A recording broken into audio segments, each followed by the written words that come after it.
Je te propose de faire un tour du propriétaire, donc c'est le Mecpo X4 Pro en version 22 watts. Et première chose que l'on va pouvoir observer, c'est l'enclos. On est sur un enclos en acrylique qui est d'une épaisseur de 5 mm, donc c'est quand même plutôt épais et de bonne facture. Quand tu le rabats, il ne va pas venir en appui sur la partie arrière.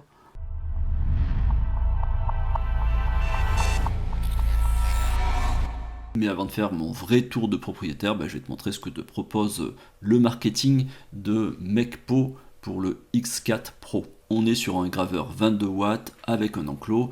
Il y a plein d'options. Tu peux prendre avec ou sans Rotary, avec ou sans, tu sais, les grilles nids d'abeilles pour pouvoir faire de la découpe. Il existe en deux versions, un en 22 watts et l'autre en 40 watts. Donc on a pu voir très rapidement la finition. On est sur de l'acrylique qui est assez épais. Il arrive pré-monté. Donc tu vas avoir essentiellement l'assemblage de l'enclos à mettre en place. Tu as une caméra, ils appellent ça une caméra 360, une LED pour l'éclairage. Donc la caméra va surtout t'aider pour pouvoir placer tes pièces à l'intérieur et placer finalement le dessin que tu veux graver directement par exemple sur ton contreplaqué. Des sécurités, en cas de chute, on va dire l'inclinaison, il va s'arrêter. Si tu as un départ de feu aussi, tu as le bouton arrêt d'urgence, tu as la clé. On peut faire de la découpe, ils annoncent ça pour 10 mm de bois, 6 mm de acrylique foncé et un plateau qui est de 400 par 410 mm. Et ça va vraiment dépendre certainement de la taille, de l'épaisseur de ton graveur laser et tu verras, je te l'explique un peu plus loin. Et bien entendu compatible Mac ou Windows et avec les graveurs, enfin les logiciels de gravure les plus classiques du marché. Ça c'est le marketing et maintenant je te propose de voir la réalité, mon expérience d'utilisateur et on se retrouve après l'intro.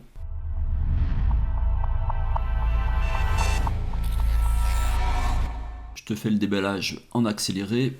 En gros, il te reste à monter l'enclos, c'est préassemblé. Tu as un peu de visserie, il faut assembler le ventilo à l'arrière, l'extracteur de fumée.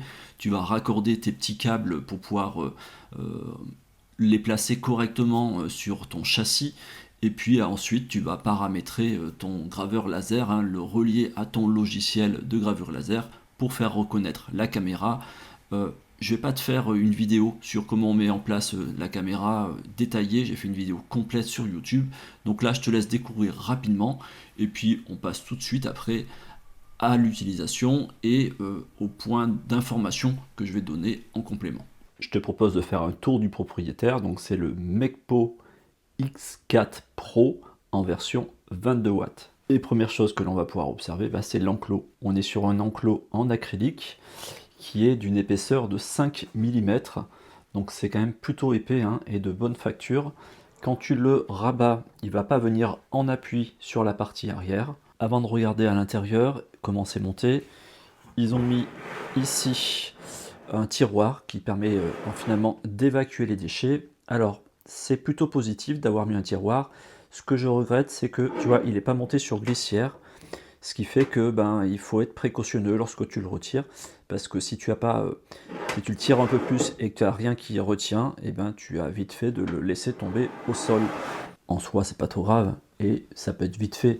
Tu te bricoles un petit système avec deux petits embouts, un ici, un peu plus loin, et ça te permet de maintenir ton tiroir. Et si tu le souhaites, tu vas pouvoir rajouter des extensions pour surélever ta bécane.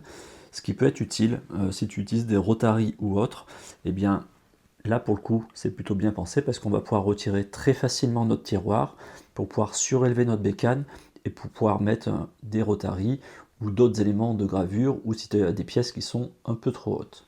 Et pour la sécurité, donc il y a plusieurs éléments de sécurité sur cette bécane.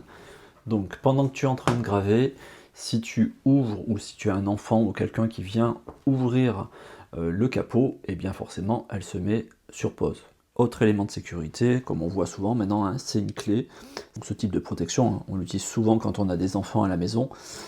Souvent ils touchent un peu à tout, ils appuient sur un bouton qui clignote et puis ta bécane elle se met en fonction. Donc la clé à garder avec toi. Pendant le travail, il se passe n'importe quoi, bouton d'arrêt d'urgence qui est à ce niveau-là, et lorsqu'on veut la remettre en fonction, on va faire une rotation. Et pour le laser, ils ont rajouté un détecteur de flamme. Alors en fonction des matériaux, des fois on peut avoir des petites flamèches, et en fonction de la sensibilité de nos détecteurs, des fois on est obligé de les arrêter pour pouvoir faire une gravure sans qu'ils se mettent en pause. Et vigilance, dans tous les cas, un graveur laser, il faut être dans la pièce, il faut être à côté, on ne va pas lancer une gravure et partir pendant une demi-heure, trois quarts d'heure.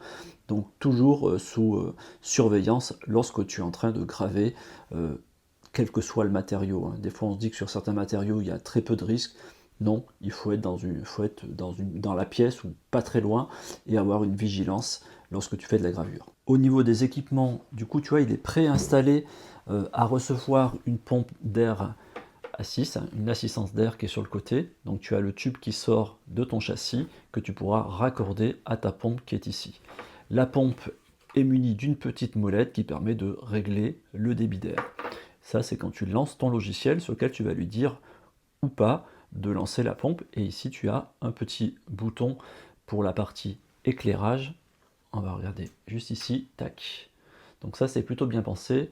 Sur certains modèles de graveurs laser qui ont des enclos, l'éclairage, il est surtout en automatique lorsqu'on ouvre ou lorsqu'on ferme la porte. Là, tu vas pouvoir le gérer, même avec une porte qui est ouverte. L'emplacement de l'alimentation, franchement, c'est pas top. En façade, c'est pas le meilleur endroit. Et pareil pour le câble USB.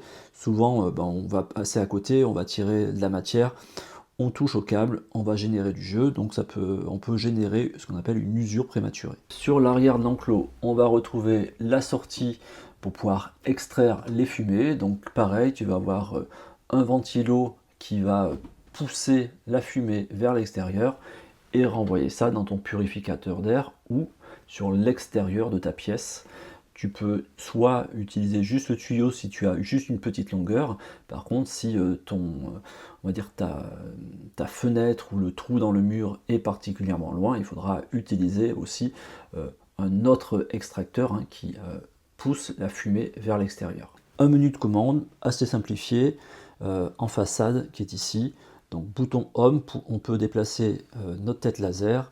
On va pouvoir faire le frame, hein, pour pouvoir déterminer le contour de ta pièce, pour savoir quel est l'emplacement que tu vas utiliser pendant ta gravure. Le bouton marche, pause, et le bouton arrêt. On va à l'essentiel, mais écoute, en même temps, on n'a pas besoin d'avoir 50 000 options, parce que la plupart des choses, on les lance depuis notre ordinateur ou depuis le smartphone. Pour l'intérieur, on va regarder. Alors, c'est pas mal fait au niveau, tu vois, du cam management qui est ici. Hop. Ici, on a une goulotte, le cam management qui est à l'intérieur, qui vient jusqu'au bout, et lorsque l'on fait, tu vois, le déplacement, on voit qu'à aucun moment donné, il vient frotter sur notre plateau, hein, et souvent, c'est le problème des cam management qui sont mal placés, qui viennent raccrocher ta pièce, et du coup, qui foirent ta gravure, hein. Sur le haut de notre coffret, alors, je ne sais pas si on va voir, je vais essayer de faire comme ceci. Ici, on va retrouver notre caméra qui va prendre normalement à 360, elle devait prendre l'entièreté de notre plateau, et à l'arrière, la bande de LED qui est ici. Pour la caméra, on a un petit fil qui est placé jusqu'ici, et tu vas avoir une sortie qui est en USB-C que tu raccorderas à ton ordinateur. Maintenant, on va regarder le système, tu vois, de déplacement. Donc le déplacement se fait sur un rail qui est ici. Donc on a des roulettes à ce niveau-là, on a des roulettes qui vont dans le rail, et dessous, on a un système de courroies que tu vas pouvoir retendre si nécessaire, hein. Au fil du temps, forcément, tes courroies vont finir par se détendre. Tu vois, elles sont ici, et tu pourras les régler et les ajuster si besoin. On aurait apprécié, bien entendu, des rails linéaires, mais à un moment donné, il faut aller chercher aussi un prix. Donc pour rendre les choses accessibles, il faut faire des concessions sur certains points. Donc on sait que par défaut, ça fait le job, c'est pas ce qu'il y a de mieux en termes d'entretien et en termes d'usure avec le temps, mais en tout cas, voilà, ça fait le job. Le rail linéaire, s'il avait été placé, ça aurait été un coût supplémentaire pour la machine. Et pour le déplacement de la tête laser, c'est un système avec 4 roues, donc 2 en haut, 2 en bas, qui avec le temps, comme tout produit, c'est un peu comme les imprimantes 3D, hein, ces types de petites roues vont finir par s'user un petit peu, et tu pourras réajuster. Le but, hein, c'est que tu n'aies pas de jeu au niveau de ta tête lorsqu'elle fait des déplacements. Donc tu auras des éléments d'usure, une fois de plus, sont pas des rails linéaires, donc un peu plus d'entretien, mais tu peux réajuster à tout moment. On a des systèmes de fin de course qui sont ici. On va en retrouver un aussi à l'arrière, juste au fond. Et quand on déplace la tête laser, tu vas l'entendre.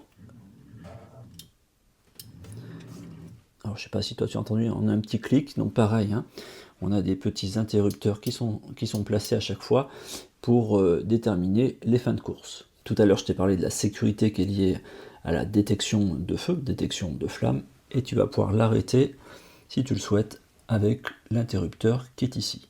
Maintenant on va regarder comment se présente la tête. Donc tu as deux vis qui sont ici pour pouvoir la retirer de la charnière, tu la places vers l'avant. Et voici, donc ici, tu as l'assistance d'air qui va arriver directement par la partie haute. Souvent, hein, sur certains graveurs, c'est sur le côté. Donc là, c'est plutôt bien fait parce que une fois de plus, lorsqu'on a une assistance d'air qui est prévue sur le côté, comme ici, hein, on aurait pu le faire aussi de ce côté-là, eh bien, ça va te bouffer, allez, 1 à 2 cm sur les mouvements. Donc par le haut, c'est plutôt efficace. Le raccordement du tuyau, tu appuies, tu peux déclipser. Alors pareil, hein, ceux qui ont des imprimantes 3D, c'est un peu le même principe quand on enfile un tube PTFE. J'ai débranché volontairement le temps de la présentation parce que si je l'avais laissé en fonction, il ne sait pas s'arrêter automatiquement. Ça veut dire que il aurait fait du bruit tout le temps que l'on fasse le tour du propriétaire. Et ça peut être un petit point peut-être à revoir. Alors peut-être que c'est en programmation, ils pourront ajuster le logiciel ultérieurement, faire une mise à jour. Mais moi j'apprécie les graveurs laser qui savent se mettre en veille totale. J'entends par là, comme là à l'instant T, on ne l'utilise plus ou il a fini son travail, eh bien il n'a pas besoin finalement de refroidir tous les composants électroniques ou de refroidir la tête laser si elle n'est plus en fonction. Donc pour l'instant, il n'y a pas de fonction qui permet de l'arrêter complètement. Donc ça, c'est un petit peu dommage. Si tu veux être tranquille, il faut arrêter complètement la bécane ou le débrancher comme moi. Donc je te propose de découvrir le bruit ambiant de la tête lorsqu'elle est branchée. Donc première chose, hein, on va l'arrêter. Donc on peut appuyer sur le bouton d'arrêt d'urgence si on le souhaite, ou alors on va pouvoir arrêter sur directement le marche-arrêt. Je vais retirer le micro-cravate, comme ça tu entendras le bruit ambiant. Je rebranche mon laser, tu n'as pas de possibilité de te tromper, hein. Tu as un ergot, ça peut aller que dans un sens. On remet en place notre tête, on revisse, juste pour qu'elle soit maintenue. Hop. On va refermer le capot, on va le mettre en fonction, et je te laisse découvrir. Donc franchement, il est plutôt silencieux pour un graveur laser en 22 watts avec le caisson fermé. Et maintenant, je vais te faire découvrir avec le capot, donc le caisson ouvert. Et on va voir du coup si le caisson joue bien la fonction. Alors, bien sûr, étanchéité au niveau de la fumée, mais est-ce qu'aussi il va avoir le principe d'insonorisation pour notre tête graveur? Et bien on découvre ça ensemble maintenant.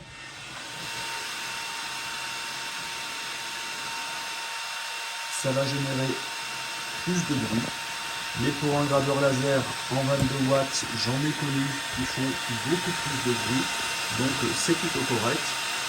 Mais une fois de plus, hein, pour moi, ce qui est dommage, c'est qu'il n'arrive pas à se mettre en arrêt complet lorsqu'on n'utilise pas comme là il est en veille. Je vais remettre le micro-cravate. On va voir s'il repart automatiquement. Ça lui repart. Donc on doit moins entendre le bruit du graveur. Et parmi pas mal de graveurs que j'ai testés, beaucoup sont comme celui-ci sur lequel la fonction d'arrêt complet n'est pas programmée, n'a pas été pensée. C'est vraiment dommage, hein, ça joue à pas grand chose. Donc ils pourraient faire l'effort, ils pourront peut-être faire l'effort. À voir, ça pourrait être intéressant de leur poser la question s'ils ont prévu un système qui permettra de l'arrêter. Et bien on va refermer notre coffret en acrylique et puis on va lancer quelques gravures ensemble. Allez, 2 secondes de télé-shopping. Ce graveur laser m'a été envoyé par Geekbuilding. Je te mettrai tous les liens et les codes promo dans la description. Je suis en train de m'apercevoir que je t'ai pas montré ce que j'utilise pour pouvoir filtrer les fumées. Donc celui-ci, c'est, je sais pas comment on le prononce, Atom Stack. Allez, Atom Stack Maker. Donc il est assez simple, ça fait le job. Alors c'est pas ce qu'il y a de plus efficace, ça doit coûter une centaine d'euros. Pourquoi je dis c'est pas ce qu'il y a de plus efficace? Ça veut dire que à l'intérieur, on a, comme sur la plupart des produits, un ventilo qui va aspirer les fumées.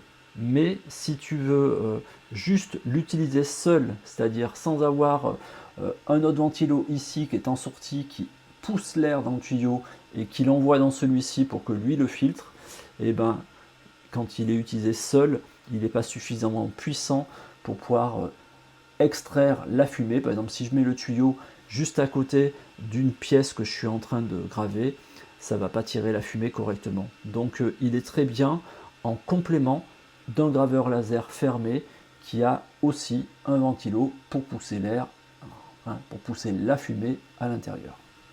Et en même temps, bah, tu en as pour 100 balles.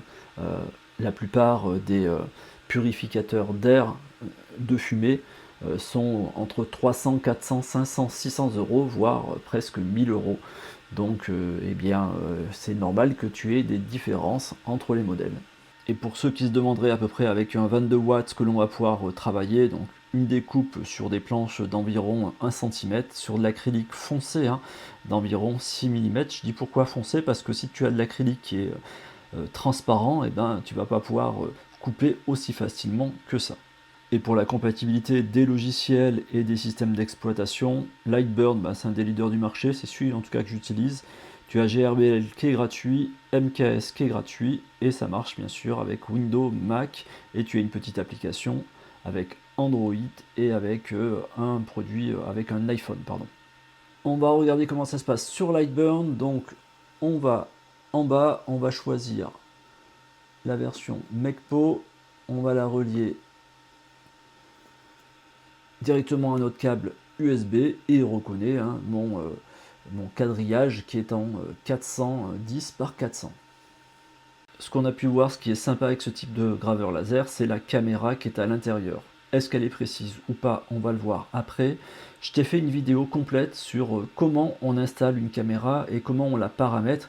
Je ne vais pas le refaire ici parce que ça mérite de passer du temps pour pouvoir le faire correctement. Donc je t'invite à aller regarder l'autre vidéo qui te parle de comment installer une caméra avec un graveur laser, qu'il soit fermé ou non, pour savoir comment bien la paramétrer. En tout cas là, elle a bien été reconnue immédiatement. Je l'ai installée et on va voir quelle est notre zone de travail. Pour qu'on puisse voir notre zone, bah, tu vois, notre caméra elle est juste ici. Tu as ton graveur laser en dessous. Si tu fais une photo à l'instant T, bah, tu vas voir que ton graveur. Donc là pour l'instant, juste pour pouvoir faire une capture, on va le déplacer vers l'arrière et on retourne sur le graveur, pardon, sur Lightburn et on va dans photo. Tac. Là, il fait une photo de notre plan de travail. Donc c'est ce que l'on voit ici, c'est le carton que tu vois positionné ici. Et puis du coup, tu vas pouvoir lancer tes impressions depuis ton smartphone ou depuis ton ordinateur en voyant directement ta zone. Vigilance, c'est pas toujours précis au millimètre près. Donc moi, ce que je te conseille, c'est toujours d'aller vérifier quand tu fais le frame, lorsque tu vas vérifier le contour de ta pièce, si tu es vraiment au bon endroit, parce que il peut y avoir aussi ta caméra qui se dérègle, ou tout au moins ta hauteur de travail ou ta zone entre l'épaisseur de tes matériaux, tu peux avoir une petite variante, une petite variable au niveau de la caméra. On va prendre un exemple. Tu veux couper ou graver sur ce petit bout de bois. Donc là, on va retirer le carton que j'avais utilisé pour pouvoir paramétrer ma caméra. Là, je le place n'importe où sur mon nid d'abeille. Je déplace mon laser et la première chose, c'est d'adapter la hauteur de ta tête laser par rapport à ton bout de bois. Donc tu déplaces la petite languette qui est ici, tu dévisses, tac, tu viens en appui, tu revisses, tu remontes la languette qui est ici, et là tu es à la bonne hauteur pour pouvoir faire soit ta découpe, soit faire ta gravure. on redéplace notre tête, on va faire une photo de notre zone de travail. Je suis sur Lightburn, je veux faire une photo, et là je vois le positionnement de mon petit bout de bois que j'ai placé à l'intérieur. Qu'on va s'amuser à faire, on va prendre cette tête de chat, on va la placer sur le bout de bois, et on va tenter de lancer une gravure. Là je vais essayer de te montrer rapidement, donc j'ai pris ma tête, je l'ai placée sur mon bout de bois, on peut l'agrandir un peu, on la déplace, on peut faire des rotations, et ici du coup elle est colorée pour l'instant en noir. Donc on va se déplacer dans le calque, on regarde les recommandations qui sont apportées par le fabricant pour la version 22 watts. Ils te disent que quand tu veux faire du bois, ils conseillent de travailler à environ 20% sur une vitesse de 3000 mm par minute. Donc on va faire ce paramètre, mais bien sûr ça va dépendre du type de bois. Si tu as du bois qui est épais, si tu travailles avec du contreplaqué, si tu travailles avec du bois de type Dutex, ça n'a rien à voir les puissances. Donc là on va se mettre sur 20 et 3000 juste pour voir comment ça se passe avec notre petit morceau de bois. Tu vas dans Lightburn, on est dans couper calque, on appuie sur puissance et on reporte les informations. Donc on avait dit 20, ici il nous conseillait d'aller à 3000.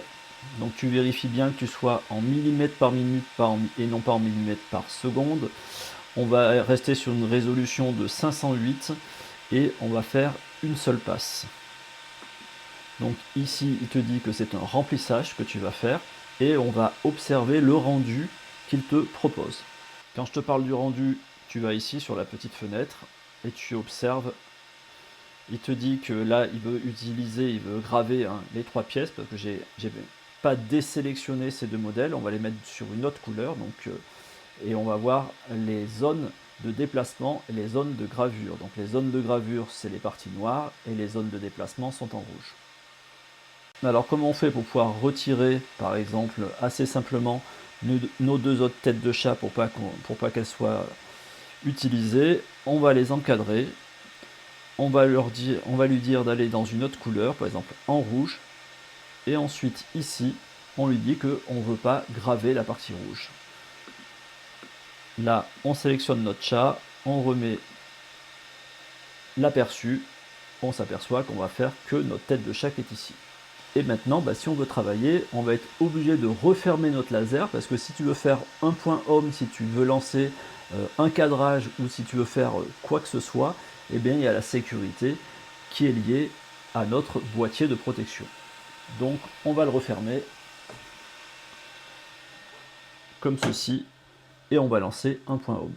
Donc le point home, le but c'est de ramener notre tête de laser, donc on va voir si on arrive à prendre les deux en même temps. Donc j'appuie sur mon auto-guidé, je vais essayer d'y aller avec la souris pour pouvoir ramener directement notre tête laser. Alors je soulève un peu ma caméra, donc soit on appuie sur le point home qui est ici, soit on appuie sur le point home qui est à ce niveau-là, ce qui ressemble à la petite maison. Donc on va le faire directement avec Lightburn. Je vais faire une mise au point, j'appuie sur auto guidé et tu as ton graveur qui vient se positionner au point 0. Sur Lightburn, tu peux lui dire si tu souhaites utiliser l'assistance d'air ou pas. Pendant une gravure, c'est pas toujours nécessaire. Pendant une découpe, oui, c'est fortement conseillé pour pouvoir faciliter la découpe et éviter d'avoir, un suintage, avoir quelque chose de plus propre, pas avoir du noir. La zone de ta découpe, ça pousse la fumée en fait, lorsqu'on coupe. Sur certaines gravures, typiquement, par contre, moi, quand je grave de certains matériaux, j'utilise l'assistance d'air aussi pour évacuer la poussière. On sélectionne notre tête de chat, tac, ici, et on va aller demander d'aller faire un cadrage pour voir si on est à peu près au bon endroit. Alors j'ai volontairement posé le smartphone directement sur notre cadre. Là je lui demande de faire un frame pour voir s'il contourne, s'il va au bon endroit. Donc là on voit qu'il passe sur notre petit bout de bois, qu'on a l'air posé à peu près correctement. Alors entre maintenant et la dernière fois où j'ai fait les vidéos, mes tests, ma caméra elle a un petit peu bougé. En tout cas l'ensemble, l'intérieur, j'ai pas utilisé la même grille, donc ce sera pas parfait, mais en tout cas on est bien placé sur le bout de bois. On met en fonction notre appareil qui va nous filtrer l'air. Et bien sûr, on met en fonction, mais il faudrait peut-être le mettre sur secteur. Comme ça, on ne pourra pas dire que c'est pas fait en direct, ou en tout cas que c'est tout fait au montage. Allez, j'appuie, ça fait un peu de bruit, hein, ce purificateur d'air. Et on va lancer la gravure. Donc on se retrouve ici, on appuie sur démarrer. Et lui, il va commencer. Je vais apporter ma caméra directement sur le plexi. On voit qu'il est en train de travailler. Alors forcément, tu vas pas voir grand chose comme ceci. Je vais essayer de me placer ici. Donc l'avantage d'avoir aussi un graveur qui est complètement fermé et d'avoir des plexis aussi épais, c'est que là tu n'as pas forcément besoin d'avoir une paire de lunettes lorsque tu graves, parce que entre l'épaisseur de ce plexi qui est dans une confection pour protéger les rayons, plus la petite vitre qui est devant ton graveur laser, eh bien tu es plutôt bien protégé. Alors mieux vaut aussi utiliser des lunettes si tu désactives par exemple la protection du coffrage lorsqu'on l'ouvre, pour éviter bien sûr de recevoir des rayons. C'est toujours conseillé d'avoir une paire de lunettes lorsque l'on travaille. On va l'observer en fonctionnement et on va écouter le bruit ambiant. Donc là il y a le micro-cravate, une fois de plus je vais le retirer. Je te laisse écouter.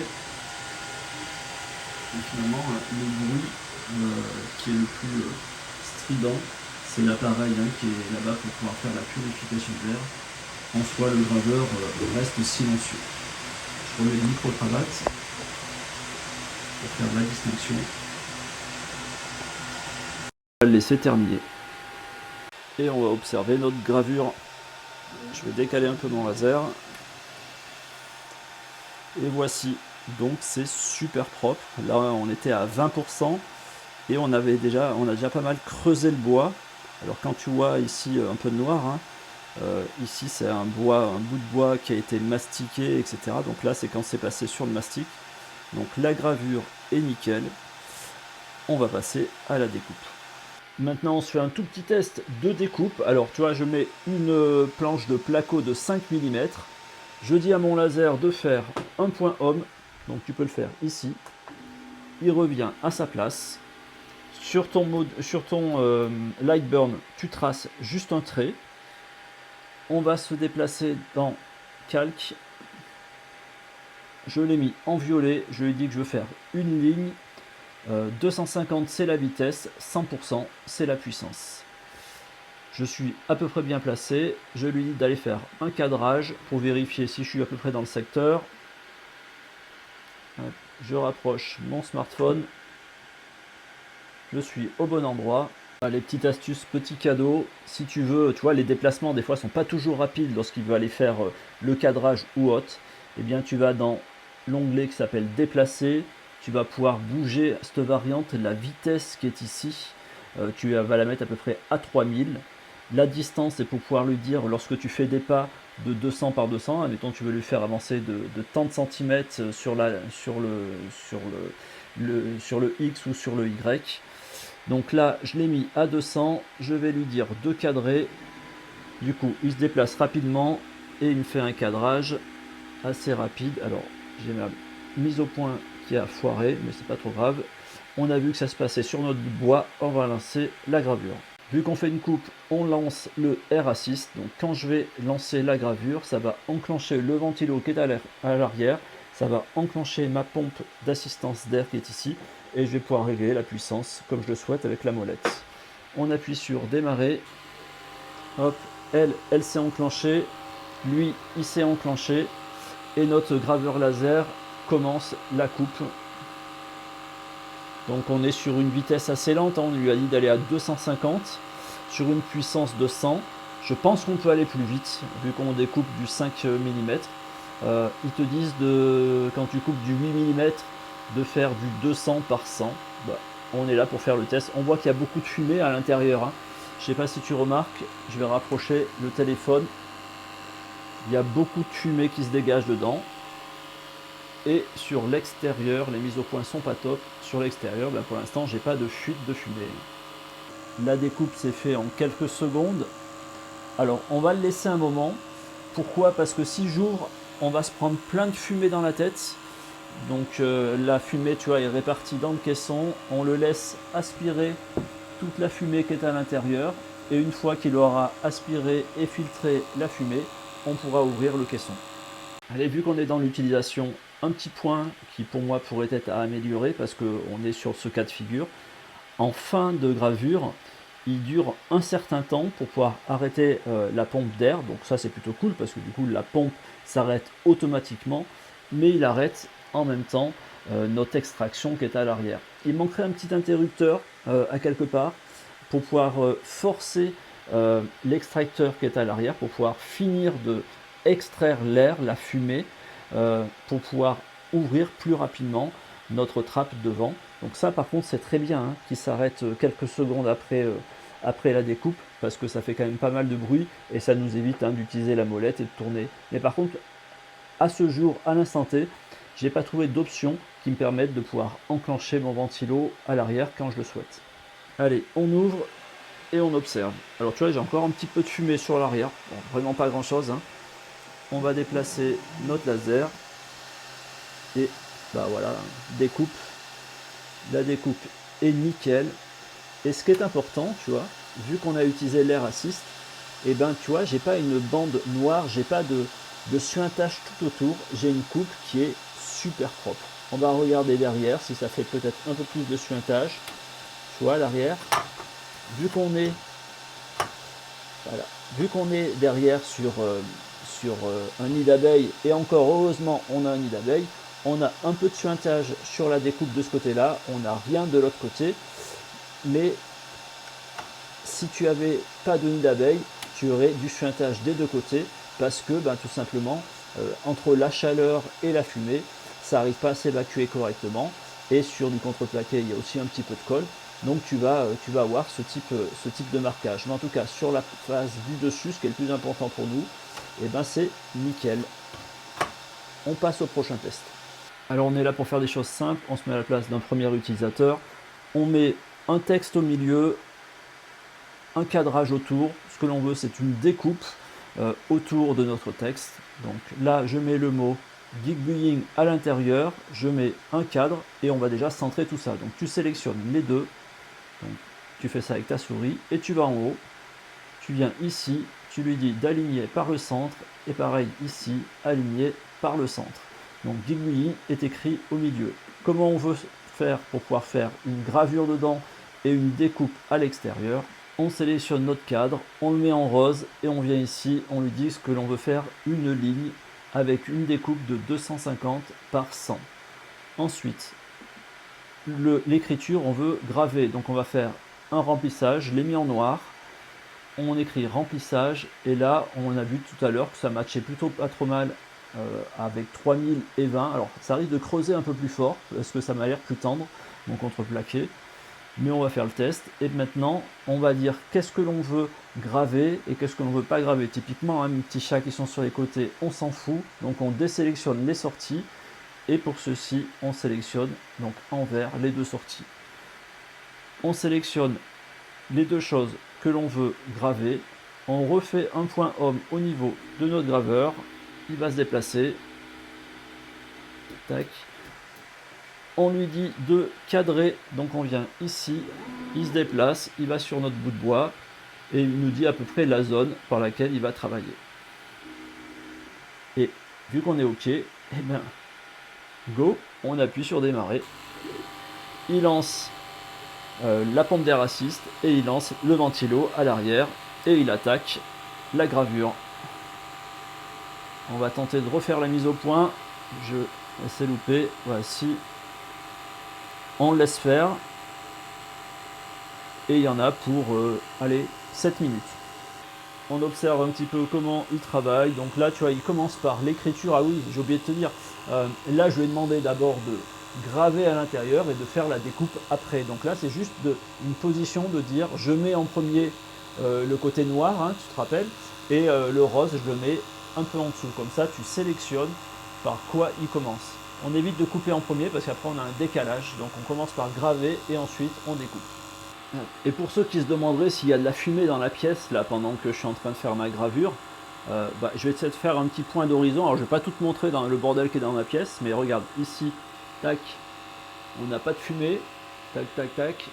Alors on va redescendre un petit peu. Alors on voit la Cobra S1, la Tucci qui est ici.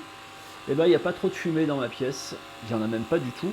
Donc ça marche plutôt bien. Le caisson me semble étanche. Alors il y a des petites zones, hein. Hop, je vais essayer de m'approcher. Il y a des zones comme ceci qui sont pas forcément super étanches, hein. C'est les zones où le plexi vient se poser. Mais écoute, pour l'instant, j'ai pas vu sortir d'air. Donc peut-être que si tu as ton caisson qui est rempli de fumée, alors chaque fois que je te dis air, on s'est compris, c'est de la fumée. Euh, donc il y a peut-être des particules qui peuvent sortir. Là, je vois pas de fumée sortir. Si ton caisson est rempli de fumée, j'imagine que si à l'arrière tu n'as pas suffisamment d'aspiration, et bien forcément la fumée, il faut qu'elle s'échappe un petit peu. Mais en tout cas, là, à l'instant T, il y a de la fumée à l'intérieur et il n'y a rien qui sort dans la pièce. Et pour ceux qui se demandent si la caméra elle sert juste à faire des placements, hein, non, pas forcément. Imagine que tu sois dans une pièce légèrement plus loin, parce qu'on doit toujours rester sur surveillance, mais tu vas pouvoir observer ton travail.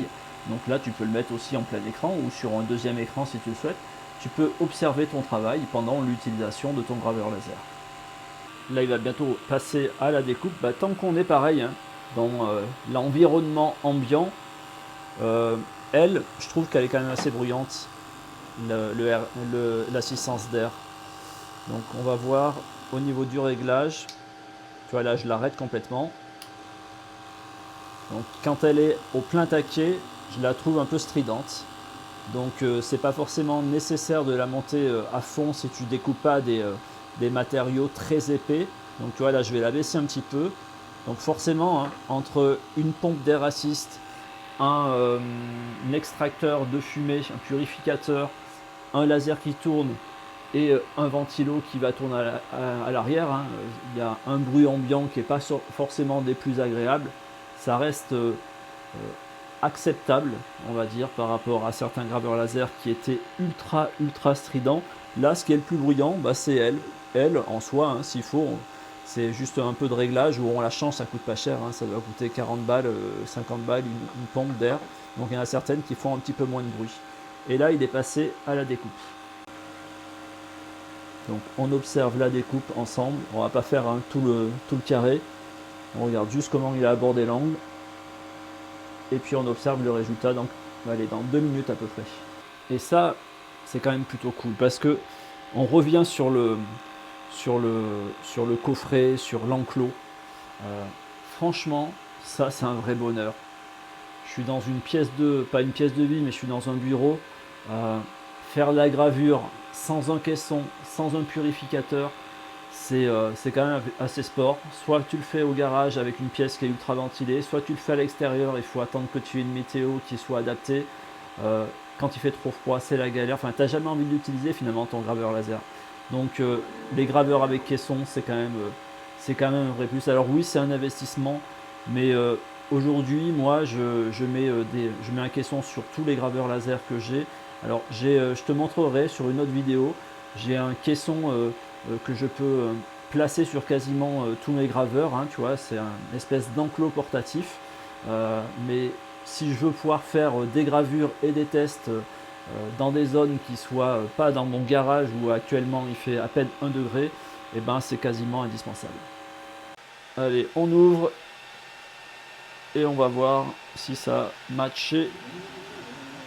On déplace notre laser, on vérifie si la découpe s'est faite correctement. Écoute, regarde, la découpe est nickel, t'as pas une seule trace de suintage, donc c'est parfait. À l'arrière, t'en as très peu, t'en as un tout petit peu sur la partie haute. Alors ce que tu vois ici, hein, les contours, c'est que j'avais fait une autre découpe auparavant avec un autre appareil, mais là, ça s'est très bien passé. Et on regarde sur notre gravure, la gravure est creusée. Je pensais que ça allait creuser, tu vois, voire un peu plus. Je pensais que le bois il allait être plus tendre que le bois qu'on avait tout à l'heure. Donc la gravure s'est passée nickel. La découpe, elle est parfaite.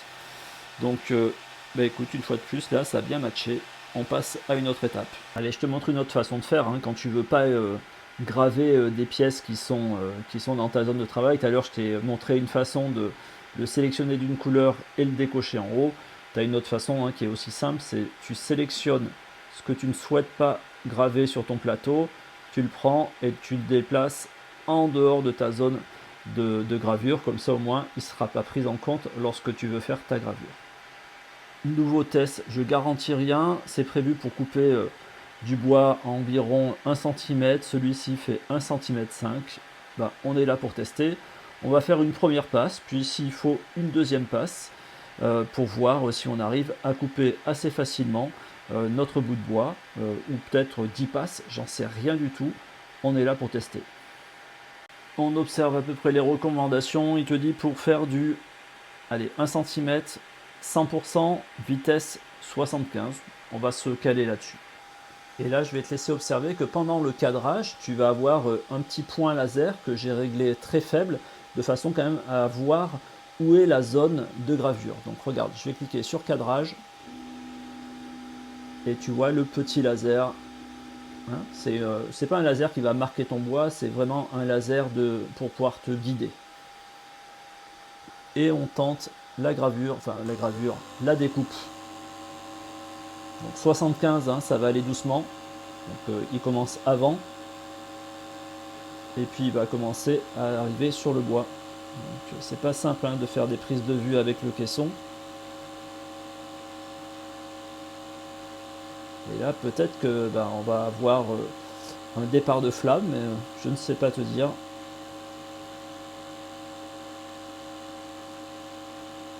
Donc 100%, vitesse 75, et on essaye de faire une découpe de 1,5 cm en une seule passe. Alors le bois est assez tendre aussi, hein. On n'est pas sur du tech, on n'est pas sur un bois exotique, donc je suis plutôt confiant. Ça a l'air de bien se passer. En tout cas, on a l'impression qu'on a une découpe. On voit la fumée sortir par le dessous, donc c'est plutôt encourageant. Et on ne voit pas de départ de feu avec une petite flamme.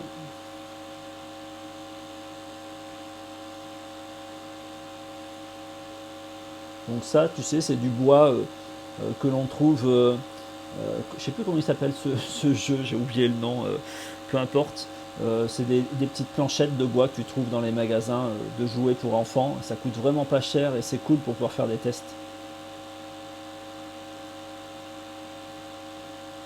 Donc là, je l'ai laissé volontairement tout le temps de la découpe. On laisse partir un peu la fumée et on va aller voir le résultat. Allez, c'est le moment de vérité. Est-ce que ça m'a fait ma découpe sur un bois de 1,5 cm?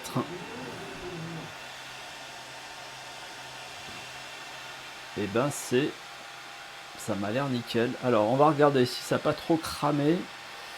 Pas trop de suintage dessous. La découpe est super propre. Regarde. Tu vois, c'est pas charbonidé avec carbonisé, charbonisé, enfin peu importe les mots qu'on utilise.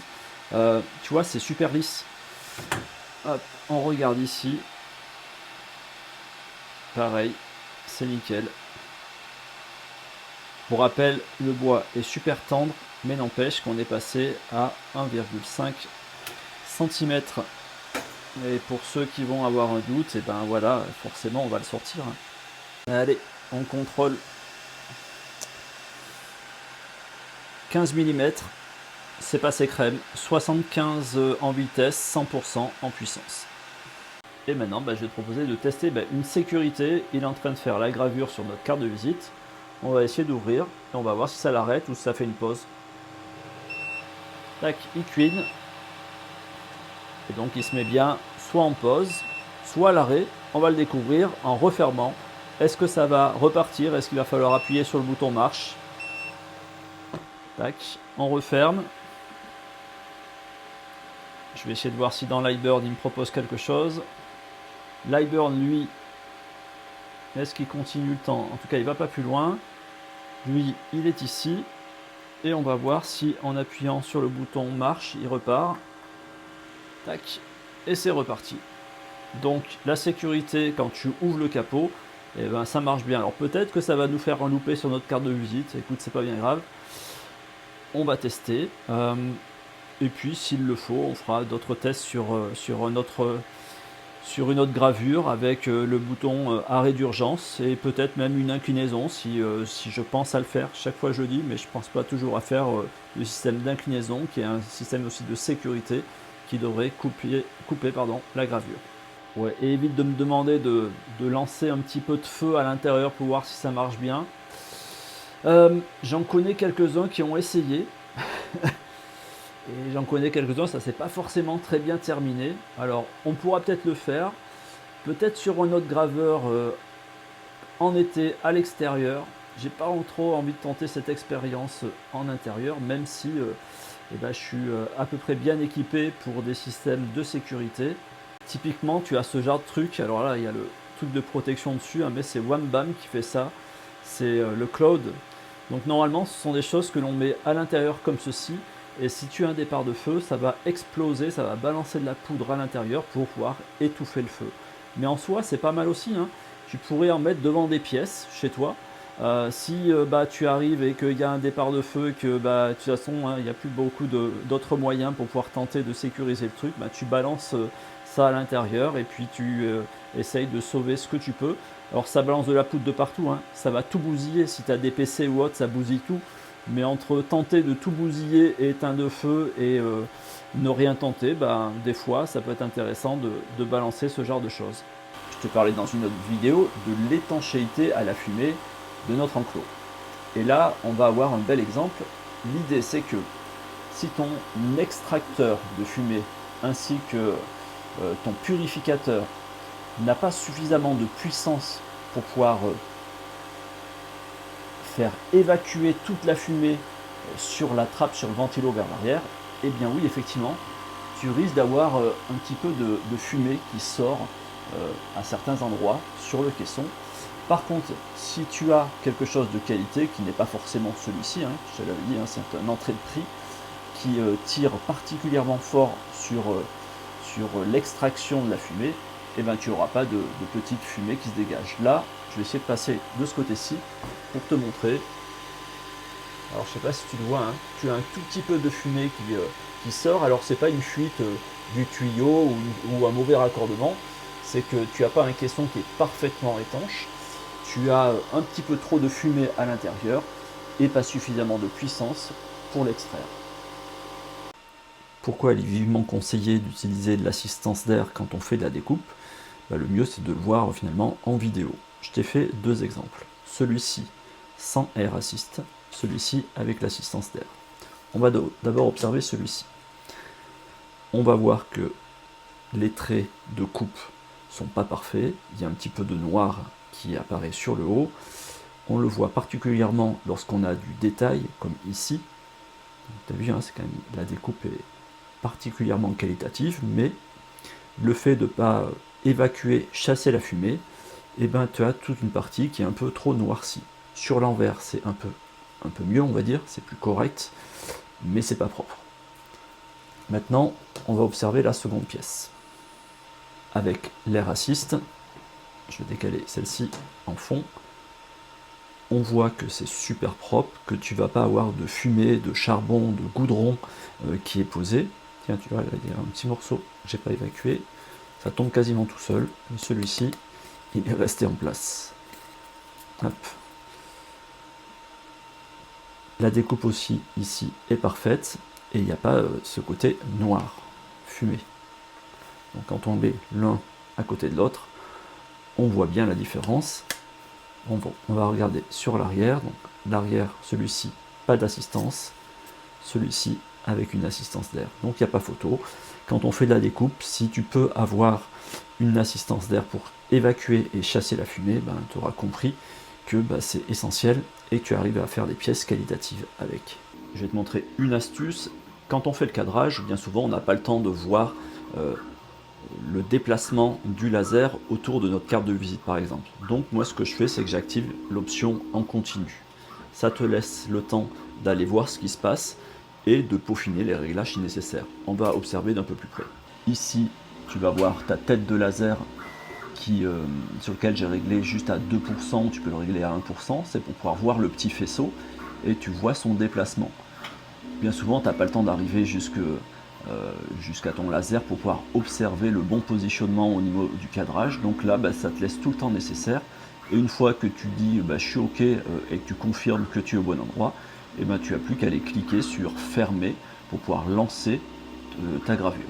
Donc je suis ici, je dis que c'est OK et j'arrête.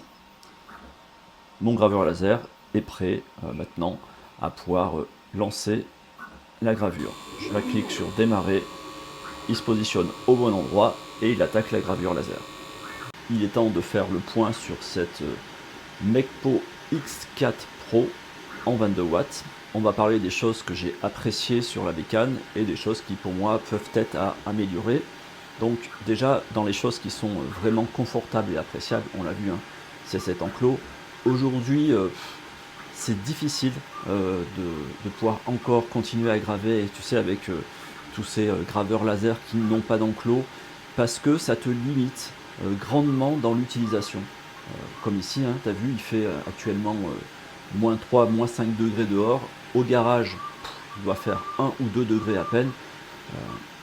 Aérer, être dans une pièce ventilée, c'est pas toujours facile. Donc l'avantage de tous ces graveurs laser qui sont avec des enclos, c'est de pouvoir brancher un petit tube à l'arrière, un purificateur d'air, et de pouvoir faire ça dans différentes pièces de ta maison que tu ventiles et que tu vas utiliser essentiellement pour ça. Évite de faire ça dans un coin de ta chambre, c'est absolument pas adapté. Mais par contre, tu vois, dans un petit atelier, dans un petit bureau, c'est parfait avec un système d'enclos. On a pu voir la finition de cet enclos qui est en acrylique d'une épaisseur de 5 mm avec une grosse poignée qui est ici, qui est encore plus épaisse. Donc c'est vraiment de bonne facture, c'est assez simple d'assemblage, vraiment c'est plutôt quali. Donc pour moi ça fait vraiment partie du vrai point plus de cette Mekpo. Les plus, les moins n'auront pas forcément un ordre. Je suis devant la bécane, donc j'y pense. Là, je suis au niveau du ventilo qui est à l'arrière. Donc oui, c'est un plus d'avoir ce système pour pouvoir évacuer les fumées. Toutefois, je trouve qu'il n'est pas suffisamment puissant en fonction du type de purificateur que l'on a derrière ou en fonction du type d'installation. J'aurais bien vu un autre type de ventilo qui a un peu plus de patates. Alors ça coûte rien, tu peux le changer si nécessaire, ça doit te coûter à peine 10 balles, mais ça aurait pu être sympa qu'ils mettent quelque chose d'un peu plus costaud. Vu que je suis devant, on parle des moins, des choses que j'apprécie pas, je te l'avais déjà dit quand j'ai fait l'assemblage, c'est l'alimentation qui se passe sur le devant, l'USB pareil qui est devant, qui pour moi peut être un petit peu trop fragile, et le remplacement est vraiment pas bien pensé. Tu peux facilement l'accrocher, tu risques de générer un petit peu de jeu avec le temps. Pourquoi il ne l'aurait pas placé ici? Là on arrive certainement directement sur la carte mère. Il aurait fallu trouver un autre système et du coup changer légèrement la carte mère ou apporter un coût supplémentaire en les plaçant sur les côtés, mais ça aurait été quand même bien plus pratique. Pour ce qui est du bruit, on a pu voir ensemble que sur la version dite 22 watts, parce qu'il existe aussi le 40, c'est plutôt silencieux.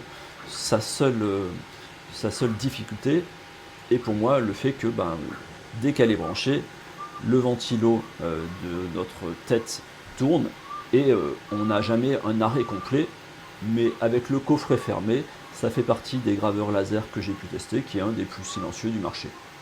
Pour ce qui est de l'assemblage ou de la robustesse ou des matériaux choisis, donc on est sur un caisson qui est plutôt robuste, donc ça c'est assez cool. Le tiroir, c'est pas son point fort, alors il fait le taf, tu vas pouvoir extraire et retirer les déchets qui sont à l'intérieur, sauf qu'il n'y a pas de glissière, et je t'avais mis en garde en te disant attention quand tu le tires, avoir un bon maintien, parce qu'il pourrait avoir tendance à tomber, à basculer sur l'avant lorsqu'on le tire un petit peu. Donc voilà, petit point de vigilance, mais en tout cas le système avec des tiroirs sont intéressants, et sur celle-ci, il y a un vrai plus sur le tiroir par rapport à sa consoeur, c'est que oui, sa consoeur, peut-être que le tiroir il est mieux maintenu, mais sur celui-ci, quand j'ai mon nid d'abeilles à l'intérieur, j'ai suffisamment d'espace pour éviter que ça raccroche un petit peu si j'ai laissé des petits bouts de bois dessus. Donc c'est plus simple d'utilisation. On va faire un coup double pour l'éclairage et la caméra. Donc ça fait le job. On reconnaît bien dans Lightburn, hein, dans le logiciel de gravure laser. La caméra est correcte, c'est pas une des plus efficaces que j'ai vues, c'est pas la meilleure résolution que j'ai pu tester. Toutefois, bon oui, elle fait le boulot que l'on attend d'une caméra pour pouvoir faciliter le placement des pièces.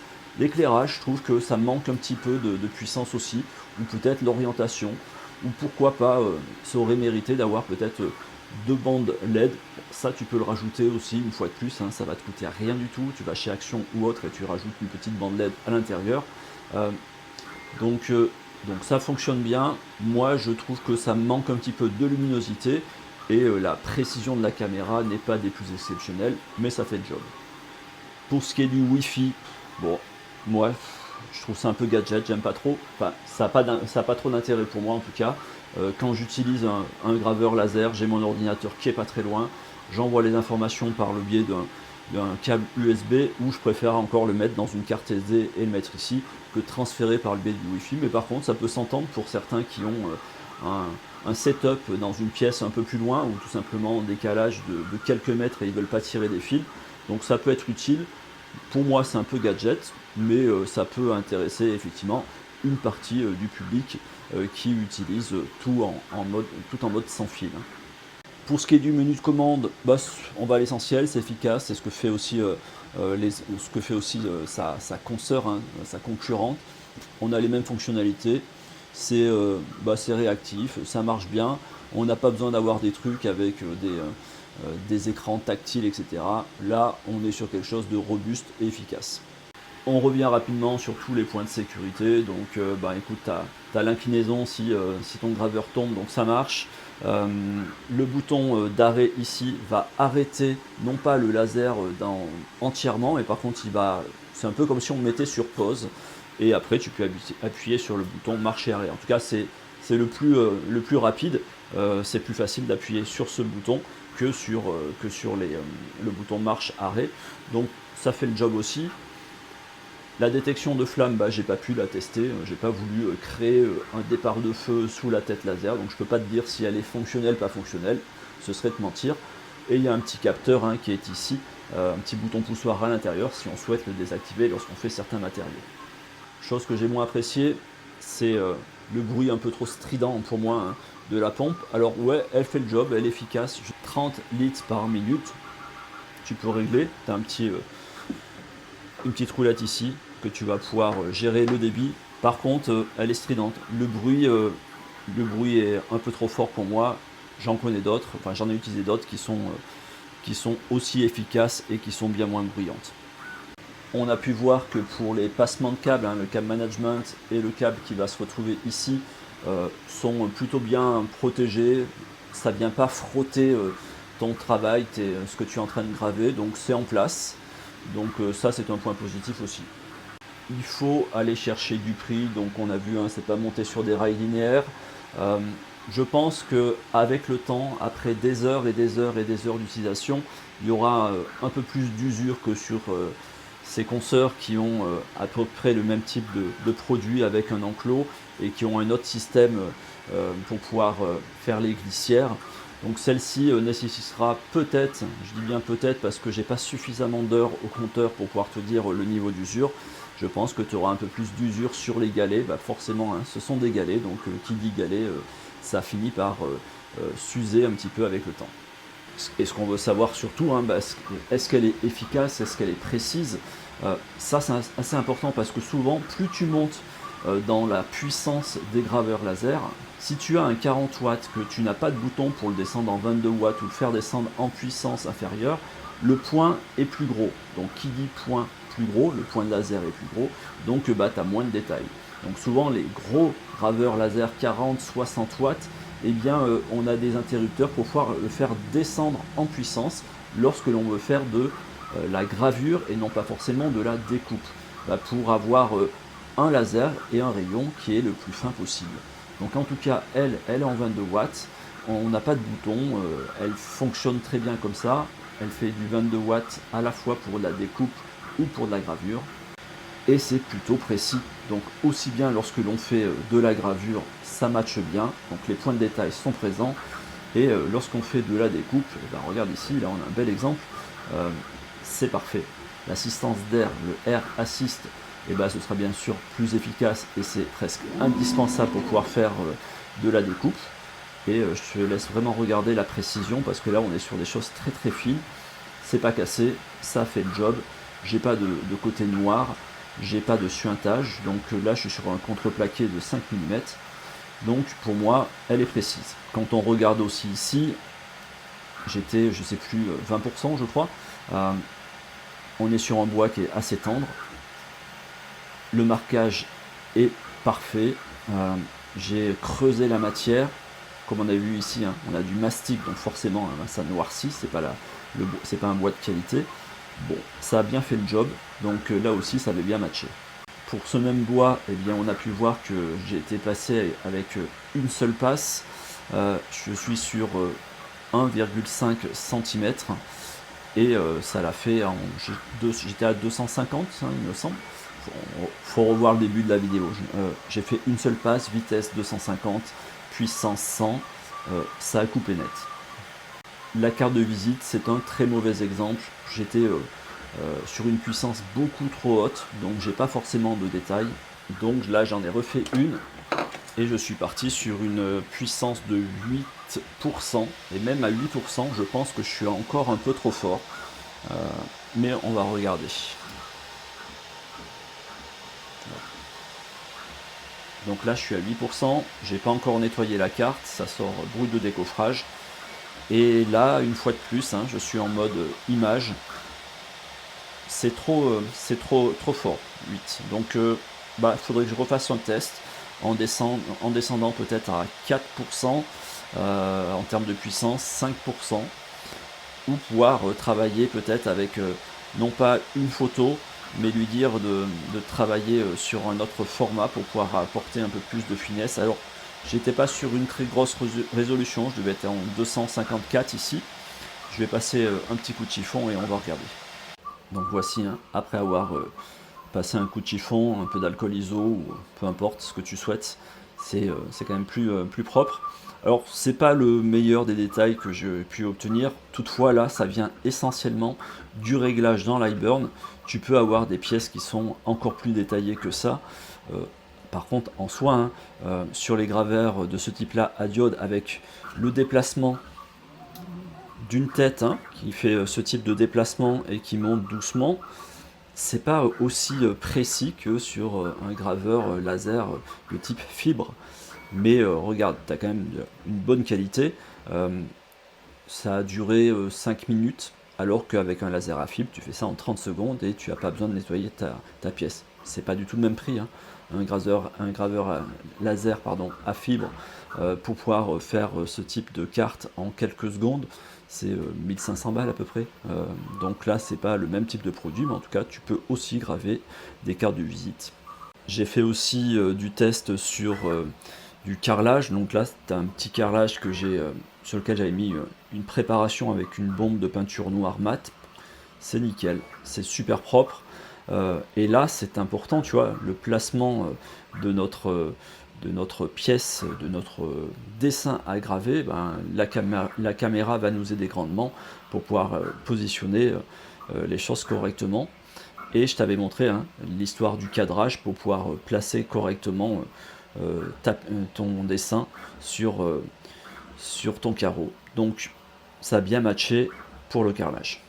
Petit point de recommandation, on est sur un graveur fermé qui va du coup emmagasiner à l'intérieur beaucoup plus de poussière hein, et beaucoup plus de fumée. Qui dit poussière, qui dit fumée, dit demande de pas mal d'entretien. Tu vois là, pour les quelques derniers tests que j'ai fait, on a déjà pas mal de poussière, de particules qui viennent se bloquer hein, qui viennent se poser proche des ventilos. Pareil à l'arrière. Hop, je vais essayer de zoomer sur le ventilo qui est à l'arrière. Donc pense à nettoyer toutes ces choses et surtout surtout, c'est de nettoyer la lentille qui est dessous. Dès que tu vas dès que tu vois que tu as un petit peu trop de dépôt, comme ceci, eh ben, c'est signe qu'il faut aller vérifier que ta lentille soit propre. Pourquoi? Parce que si tu n'as pas une lentille propre, tu vas avoir un amalgame dessus, ce qui fait que ton rayon laser, pour parler simplement, va avoir un petit peu du mal à passer. Qui dit avoir du mal pour passer, dit qu'il va chauffer sur ta lentille, et c'est comme ça qu'on pète nos lentilles. Donc eh ben, il faut avoir un entretien régulier des lentilles pour pouvoir éviter que tout simplement qu'elles pètent. Donc ça peut être une bonne indication. Il n'y a pas d'option dessus qui te dit attention, la lentille commence à être sale, donc c'est à toi d'anticiper les choses. Alors je ne retrouve pas mes tests que j'ai fait sur l'acrylique. Sur l'acrylique ça marche bien, j'avais utilisé de l'acrylique noir. L'acrylique, si tu veux avoir une découpe plus facile, il faut qu'il soit foncé. Donc tu peux aussi le colorer si nécessaire. Donc ça marche aussi sur de l'acrylique clair. Je te conseille d'utiliser un petit peu de peinture en amont dessus. Donc tu as différents types de peinture. Si tu souhaites que je te le mette dans la description, je te donnerai 2-3 références qui marchent bien. Tu peux graver aussi sur du miroir, tu peux graver sur du verre. Pareil, le verre, tu vas devoir le colorer en amont. Donc l'expérience d'utilisation avec ce graveur Mekpo X4 pour moi a été bonne. C'est un bon compromis. Le tarif, je te le mettrai dans la description. Je ne l'ai pas en tête. Je te mettrai le code promo aussi pour pouvoir le commander chez Geekbraiding, le partenaire qui propose ce type de graveur laser. Donc ouais, ça matche bien. Donc oui, forcément, en face, là, c'est un concurrent sans le citer. Allez, normalement je ne cite pas, mais on va le citer parce que ça lui ressemble fortement. C'est un concurrent au Creality Falcon 2 Pro. C'est pas le même prix. C'est pas le même prix. Après, c'est pas non plus le même niveau de finition. Donc il y a une histoire de budget, d'investissement, tout ça, ça va compter. Donc faut voir si toi tu as plutôt un budget pour celui-ci qui fait le boulot, ou alors un budget pour monter en gamme, et du coup un budget plus conséquent lorsque tu vas aller passer sur une autre marque. Donc cette Mekpo X4 Pro, elle est polyvalente, elle fonctionne bien. J'ai utilisé sur d'autres matériaux comme le verre, le miroir c'est super simple à faire. Par contre, il faut te dire une chose, c'est qu'à chaque fois que tu vas utiliser un nouveau matériau, même si moi là dans mes exemples je t'ai fait du pifomètre, mais à chaque fois il faut te préparer une grille de test. Donc pense à acheter tes matériaux en quantité, minimum 2 ou 3, parce que forcément il faut que tu connaisses d'abord ta bécane et ton niveau de puissance, de vitesse, de finesse, pour avoir soit une découpe, soit une gravure qui soit correcte, voire de très très bonne qualité. Donc tu vas toujours avoir du déchet dans les pièces que tu vas acheter, les matériaux que tu vas acheter, avant d'avoir le bon réglage. Donc pense toujours à en acheter un peu plus et fais tes grilles de test. Tu peux le faire ta grille de test assez facilement avec Lightburn, ou alors tu as des petits logiciels qui existent aussi, qui sont gratuits, qui génèrent des grilles de test. Et je pense que j'ai fait à peu près le tour des grandes lignes de cette Mekpo X4 Pro. Donc maintenant, si tu as d'autres questions, interrogations, je te laisse les poser en commentaire. Et sur ce, moi je vous dis à très bientôt les artistes.